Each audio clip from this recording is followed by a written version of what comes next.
बुद्ध को रूबरू नहीं देखा था, उन सब के लिए बुद्ध के अवशेष बुद्ध से कम नहीं थे। Buddha came at a time when India was facing lot of challenges. अब ये तो तय है कि बुद्ध का महापरिनिर्वाण होगा। कि वो स्वयं कहते हैं कि मैं चाहूं तो अनंत काल तक जी सकता हूं। रेलिक्स थे, उसको कलेक्ट करके एक जार में कुशीनगर के लोगों ने रखा। बुद्ध अपने समय के क्रांतिकारी थे और उनकी क्रांति इतनी बड़ी थी कि आज भी वो मनुष्यता को प्रभावित कर रहा है। It's an inspirational story.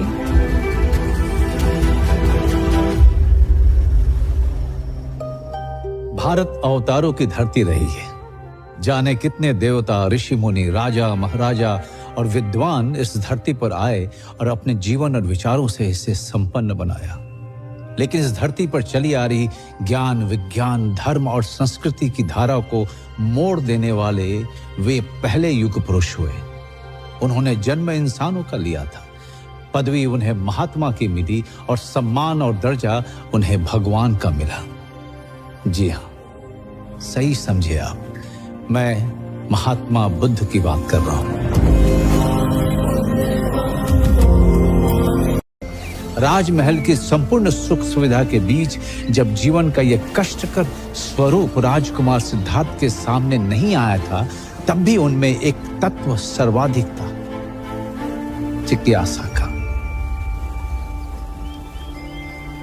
जिज्ञासा सवाल में बदलती है, सवाल तर्क में परिणत होता है, तर्क अपनी कसौटी पर विश्वास को छानता है और उसमें अंधविश्वास को अलग कर देता है। ठीक यहीं पर बालक सिद्धार्थ के बुद्ध बनने का बीज पड़ चुका था। एक आगामी क्रांति की मौन शुरुआत हो चुकी थी। बुद्ध अपने समय के क्रांतिकारी थे और उनकी क्रांति इतनी बड़ी थी कि आज भी वो मनुष्यता को प्रभावित कर रहा है। बुद्धिस्ट फिलॉसफी इतनी लॉजिकल है और इतनी सटीक है, इतनी deep as well as intensive है। मगर उन्हें ज्ञान मिला भी तो कहां? न काशी में, न प्रयाग में, न राजधानी में, न जंगल में, उस गया में जो जिंदगी नहीं, मृत्यु के संस्कार पिंडदान के शहर के रूप में मशहूर था। तो इस गया में एक पीपल के पेड़ के नीचे बुद्ध निर्वाण या ज्ञान पाते हैं। इसी कारण वो स्थान बोध गया कहलाता है। वहां से वो काशी के पास सारनाथ पहुंचे और जहां उन्होंने अपनी पहली शिक्षा दी और धम्म की स्थापना करी।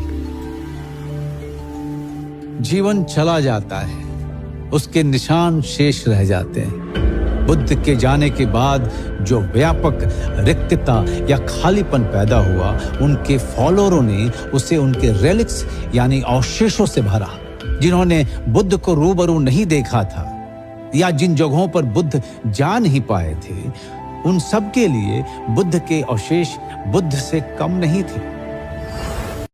बुद्ध के अवशेष बुद्ध से कम नहीं थे। बुद्ध के 3 तरह के अवशेष मिलते हैं। पहला शारीरिक यानी बॉडीली रेलिक्स। इसमें बुद्ध के शरीर की राख या उनके बचे हुए अंग आते हैं। दूसरा पारिभौगिक यानी कॉन्टैक्ट रेलिक्स और तीसरा उद्देश्य या धम्म रेलिक्स। यहां प्रश्न यह भी उठता है कि जिस बुद्ध ने जीवन भर त्याग किया, राजपाट छोड़ा, परिवार छोड़ा, वे शिष्यों को अपने अवशेषों के संग्रह और उसके दर्शन के बंदोबस्त का निर्देश क्यों दे रहे हैं? असल में यही सवाल हमें भी इस कहानी तक लेके आई है। बात तब की है जब बुद्ध 80 साल के हो चुके थे। वे जीवन भर गतिमान रहे, जड़ नहीं रहे। ऐसे में यह कहां संभव था कि वो बैठे बिठाए महापरिनिर्वाण को प्राप्त होते हैं। मैं आपका उपस्थात बनूंगा। सिर्फ एक व्यक्ति खड़ा नहीं होता है, जिसका नाम है आनंद। आनंद बैठे हुए हैं, भगवान के चचेरे भाई बैठे हुए हैं, वो खड़े नहीं होते।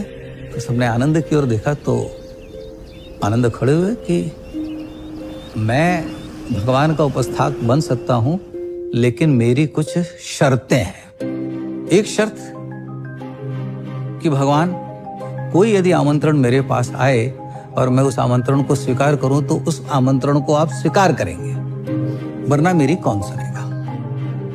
भगवान ने कहा ठीक है, मैं स्वीकार करता हूं। और एक बात, आप अपने भोजन में से मुझे भोजन नहीं देंगे। क्यों? जाहिर सी बात है, ताकि और भिक्षु ये ना सोचें अरे आनंद ने ये काम इसीलिए चुना है कि आनंद को अच्छा भोजन मिलेगा। आप मुझे जहां हर जगह आपको आमंत्रण मिलता है वहां नहीं ले जाएंगे, ताकि और लोग ये ना सोचें कि आनंद ने ये काम इसलिए स्वीकार किया है कि आनंद भगवान के साथ भोजन के लिए। तो कितनी सुंदर कथा है कि एक चचेरा भाई अपने भाई का उपस्थाक रहता है और जीवन का उसको कोई लोभ नहीं है। वो कितनी शर्तें भगवान के साथ रखता है कि किसी के मन में कभी ये ईर्ष्या न हो कि मैंने ये लाभ के लिए किया। बुद्ध की जीवन यात्रा का फलक गंगा की मध्य और निचली घाटी के इलाकों से होते हुए मिथिला और नेपाल की तराई तक फैला हुआ था। वे लगातार घूमते हुए ज्ञान बांटा करते थे, सिवाय चातुर्मास या वर्षा ऋतु के, जिसे बुद्ध का वर्षावास कहा जाता था। वैशाली की बाहरी सीमा पर बसे बेलुआ गांव का वर्षावास बुद्ध की अंतिम यात्रा का प्रस्थान बिंदु साबित होता है। यात्रा अब तक निष्कंटक चल रही है, पर काल को आगामी आहट का आभास भी तो देना था।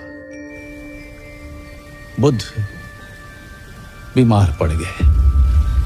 उनके शिष्यों ने काल की इस कुंडी की ध्वनि नहीं सुनी। बुद्ध मुस्कुराए, अपनी संकल्प शक्ति से अपने को स्वस्थ किया और अगले पड़ाव चपाल चैत्य पहुंच गए।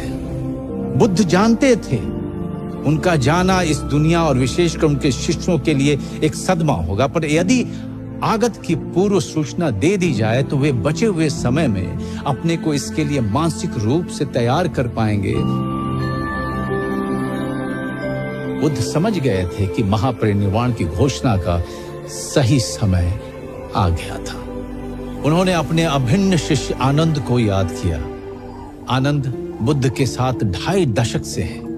वे बुद्ध के इतने निकट हैं कि अक्सर उनकी बात कहने से पहले समझ जाते हैं। तो बुद्ध ने आनंद को बुलाया। बुद्ध उनसे कहते हैं, तुम बोलो तो मैं इस धरती पर तब तक रह सकता हूं जब तक यह धरती रहेगी।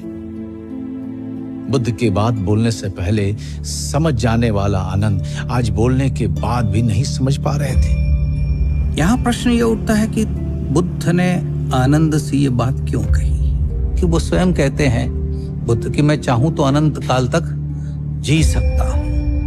भगवान का यहां तात्पर्य धम्म से है कि हम अक्सर व्यक्तियों को स्वीकार करते हैं, उनके विचारों को छोड़ देते हैं।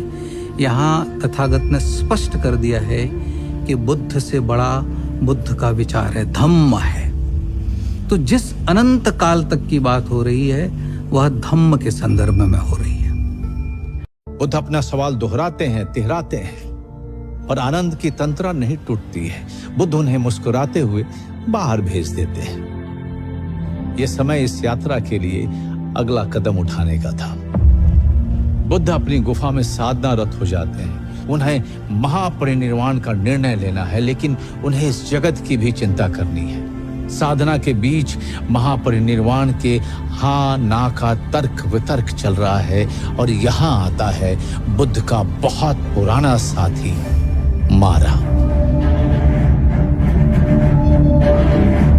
एक मिनट, मारा को मैंने बुद्ध का साथी क्यों कहा?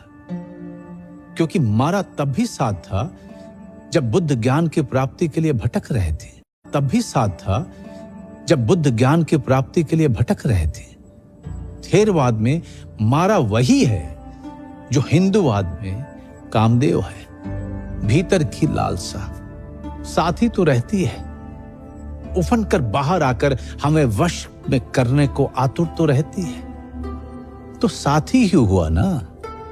मारा बुद्ध को निर्वाण पाने से पहले भी भटका रहा था, पर बुद्ध मारा पर विजय पाते हैं और निर्वाण प्राप्त करते हैं। अब मारा को पता है कि वो बुद्ध पर विजय तो पा नहीं सकते। मारा यहां दूसरा रास्ता अपनाता है, विनती का। बुद्ध की तपस्या किस हद तक है कि मारा को भी उनसे प्रार्थना करनी पड़ती है कि अब तो आप अपना परिनिर्वाण प्राप्त कर लो,